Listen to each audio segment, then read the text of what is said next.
Na nimefika sasa kwa mama pishi hapa. Shoga nimekumbuka. Issue yangu sasa naona inatiki, yani inaenda hivi. Issue ipi tena? Hewe naye. Sina issue ya kumtega yule mkaka mwenye pesa. Haya. Sema nikubali kama vile upokea taarifa ya simu. Unataka niseme nini tena? Hivi wewe je, unashindwa kabisa kufanya kazi zako, biashara zako binafsi, ukanipatia riziki? Wewe unataka kila siku upate pesa za utapeli tu? Unashindwa kusuka wewe? Au ukafanya biashara zingine? Haya, sawa.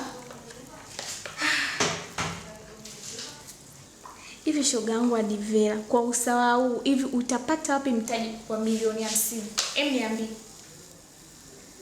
Hizo pesa unazotaka kwa haraka haraka, ipo siku zitakutokea puani. Nakwambia, ipo siku zitakutokea puani.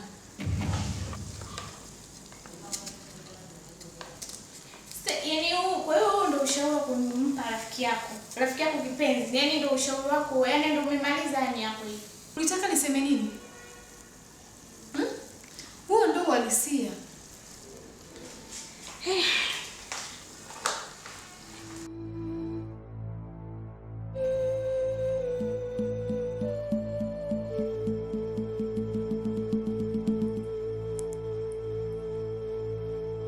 Naona dawa hii nimekuleta hapa kwa sababu moja tu.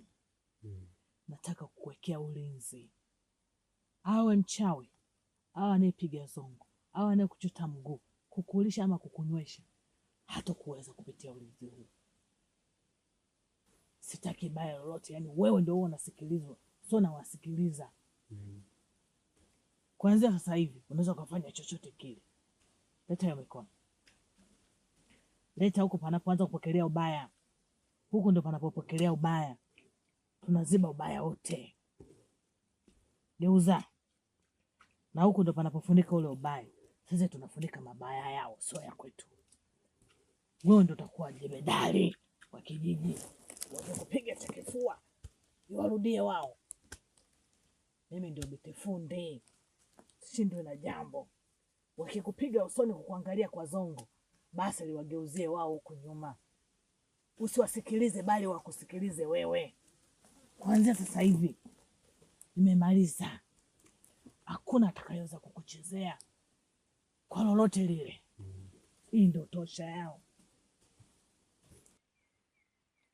Shangazi, naomba nikushukuru juu ya hili, maana nguvu ulizonipa lazima niwafinye na kifinyo kikubwa. Utakuja kuhadisia.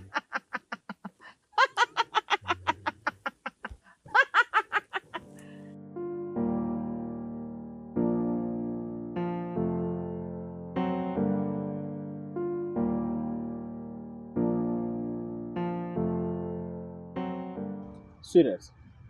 Kutana na Mr. Fredrick. Fredrick ni kijana wangu ambaye namwamini sana. Sio tu namwamini, ni kijana ambaye anafanya kazi nzuri sana.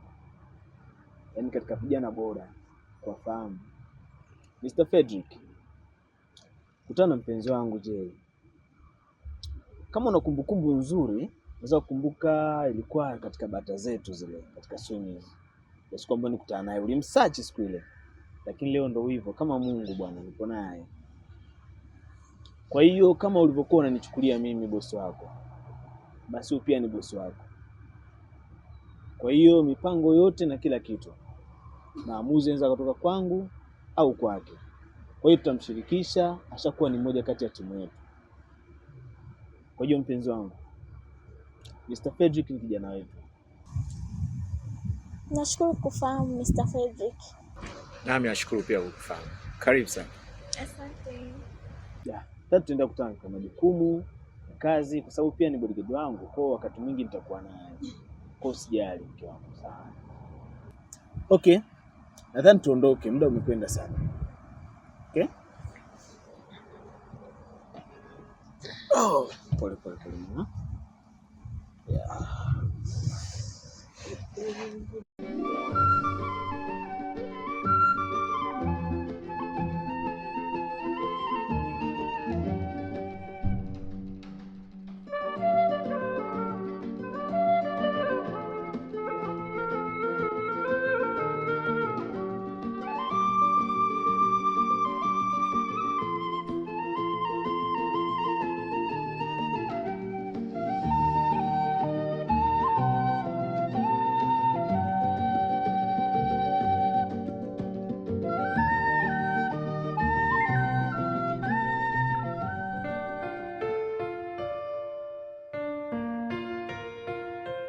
Kuna kama ile mpango ile ambayo tukaongea tangia mwanzo kwamba mpaka sasa hivi kazi zinaenda vizuri, lakini pia maisha ni kawaida, unajua eh? Yeah.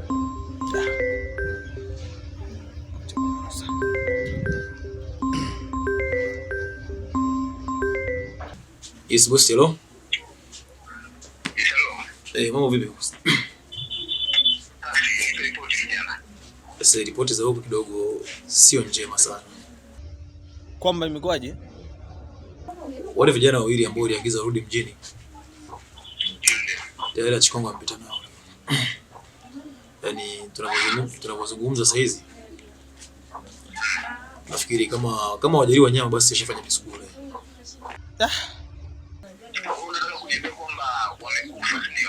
Ndio, umefariki wote wawili.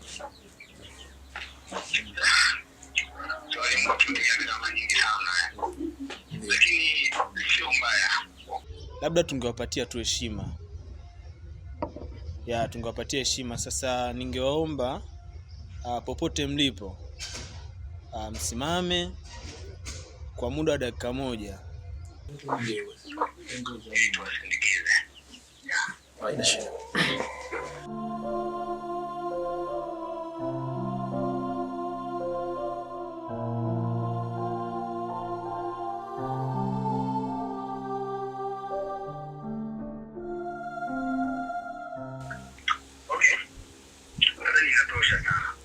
Sawa bosi. Nadhani heshima imewatosha sana. Ndio bosi. Sasa labda nikwambie umebaki wewe peke yako ambaye nakuamini sana na upo huko. Ndio bosi. Kwa hiyo naomba ufanye kazi. Ndio. Ya hiyo pita si mwele kwa watu gani ajayo. Pia naomba ufanye kazi. Ndio bosi. Kwa wakati mwingine nitahitaji tu nipote kazi kwamba imekamilika. Sawa, ngoja sisi tupambane basi. Sawa, fanyeni hivyo. Raji yangu hamna shida. Kazi njema. Na kwako pia.